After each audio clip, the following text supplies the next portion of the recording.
Welcome to 99th Monkey Liberty News for Friday, September 12th, 2014. I'm beginning today with a Vadik Project article, Vadik Alert, Our Senators Betrayed the U.S. in Voting for the UN Destruction of Our Sovereignty.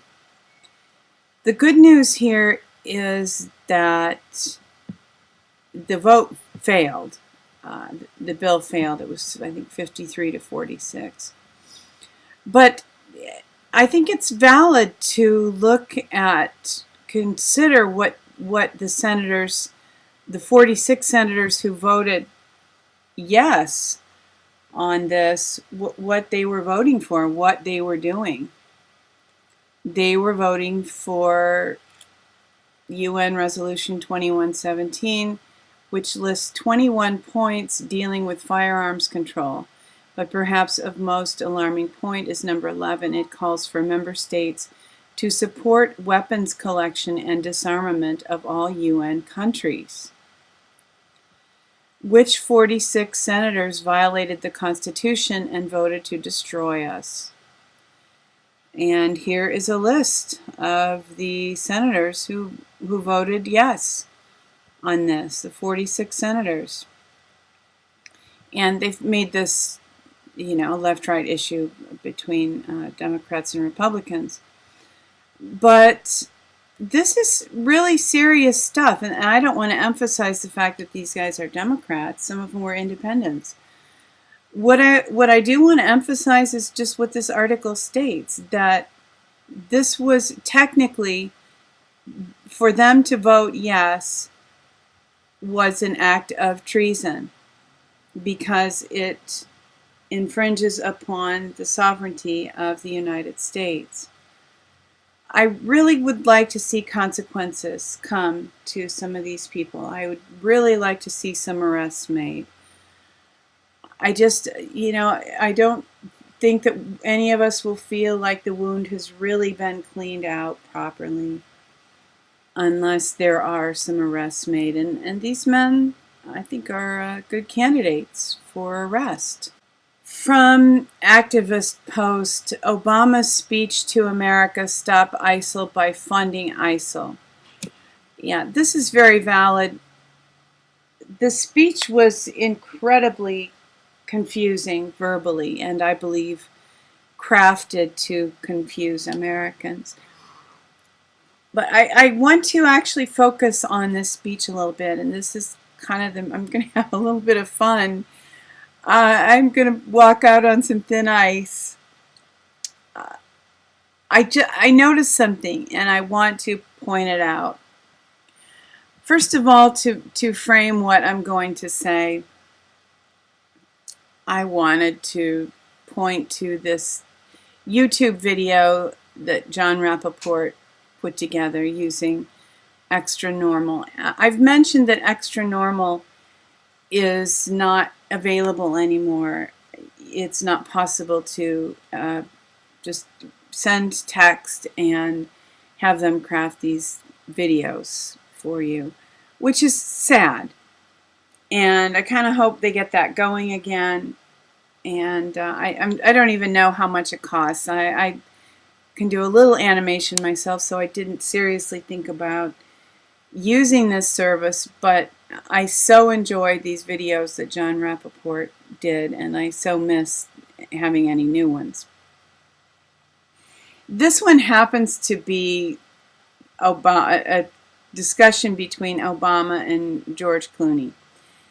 And this is a caricature, it's not crafted to be precise. It's crafted to be a representation. It's a pretty good representation. So now here's the thin ice I'm gonna go out on.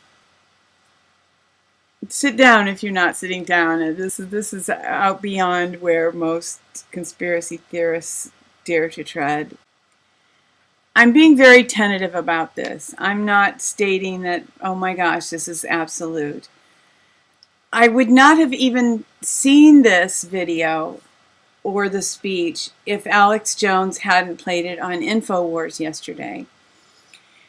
But as I watched it kind of over my shoulder on InfoWars while I was doing something else, it caught my eye because, frankly, there were things about it that just don't feel right to me. It doesn't look right. I don't think this is really Obama. I think it's possible that this may be, okay, not only a mind control clone. You might be kind of prepared to hear me say that. I think that this might have been crafted in CGI. I think it's possible this is an animation. Why do I think that? Well, watch it, and watch it closely. See if you see some of the things that I saw. At first I thought that the background was fake and that he's against a blue screen or a green screen, which would not really be that big of a deal, and maybe that's all this is. But so as I watched just the way the outline of this body interacts with the background, it looked like blue screen or green screen to me. It didn't look real. But then I actually watched him more closely. And there are moments where when his chin is against the white shirt, it looked to me like, again, like green screen or blue screen, something that wasn't real. It didn't properly blend in with the shirt. And the eyes are incredibly bright. I mean, the eyes are basically white. Now, it could have actually just been retouched too. It's possible to retouch video. But this just doesn't look right to me. And I appreciate people leaving comments and giving me their opinion. And again, I'm very tentative about this. I'm not saying that it's absolutely so. If it is so, it begs the question why. I think it's just another level of insult to us, another level of deception, another level of trickery. But, one also must wonder if maybe the cabal no longer has absolute control over Obama, or can't depend on having control over him, or whether it seemed risky to put him out in the public eye. I don't know. I don't have strong opinions. I only have just tentative theories on some of these things. But, like all of our conspiracy theories, there is some truth here. I mean, it is possible to render a very accurate representation of life. This is the original Toy Story, which was done in 1995. And we have to assume that great strides would have been made. And this was actually pretty convincing. I remember when this came out, we all thought it was remarkable how real it seemed. And another little clip that I was reminded of, and there's not a real deep meaning in this or implication. This is from The Sixth Sense, when the little girl had the puppet show here with the camera, and she had been using the camera to film her puppet shows. Just looking out through this window where the puppet show had been reminds me of just the look of the whole way that Obama's speech was staged, even if this really is him. and this is all real.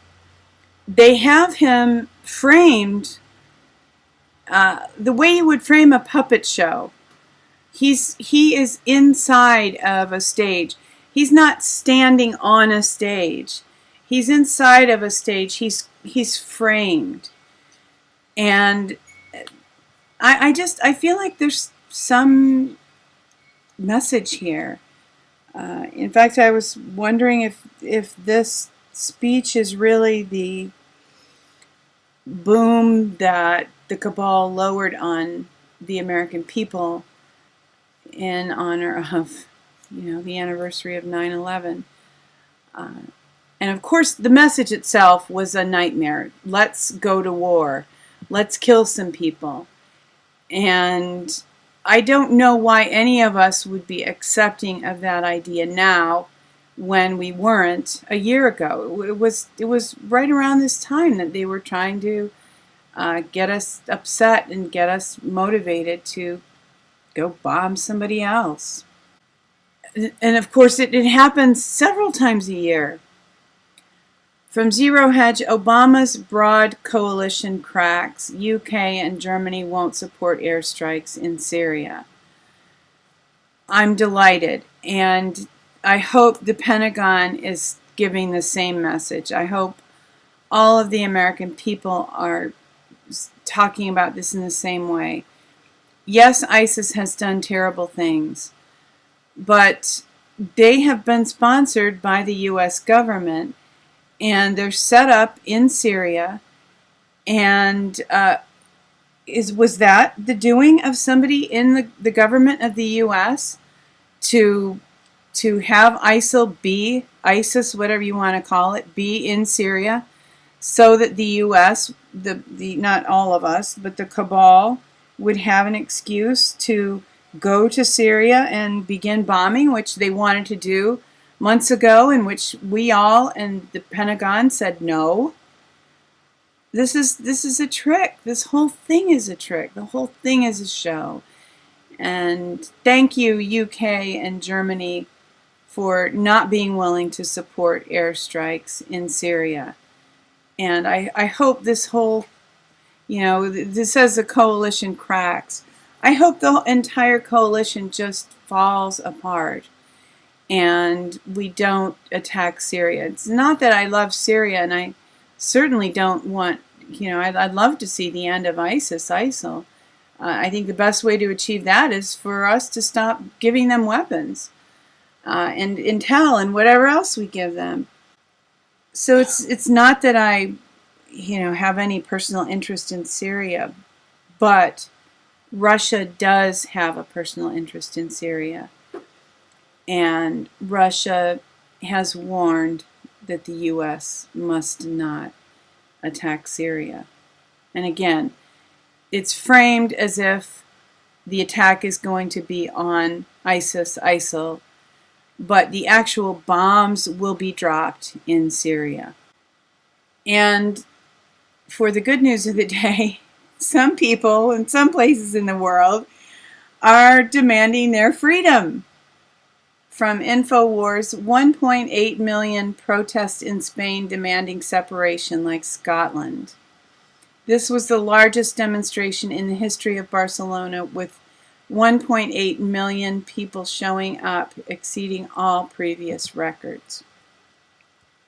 So, like the old song says, people everywhere just want to be free. And Americans want to be free. I'm not sure why we are not expressing ourselves like Spain is. But I hope that through some means, email, phone calls, whatever, we are sending messages to people who will listen that we want a restoration of our constitutional republic. Thank you for tuning in for today's 99th Monkey Liberty News. Weeping may endure for a night, but joy comes in the morning. Hoping that you have a wonderful weekend, that you love one another, take care, and be like the Spanish and the people in Scotland and insist on liberty.